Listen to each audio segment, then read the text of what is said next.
helmet. It doesn't block your hearing. You can actually use a Bluetooth. This is removable, I'll show. And it comes with a GoPro mount on top. So the GoPro mount is removable. If you don't need a full face helmet, you can remove the chin guard. Just undo the 3 latches.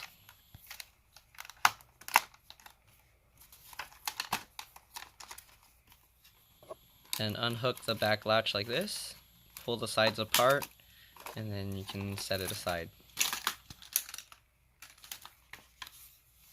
Here you can see the Visors Adjustable. The helmet has this wheel to tighten the MIPS system securely over your head to prevent any rotational injuries.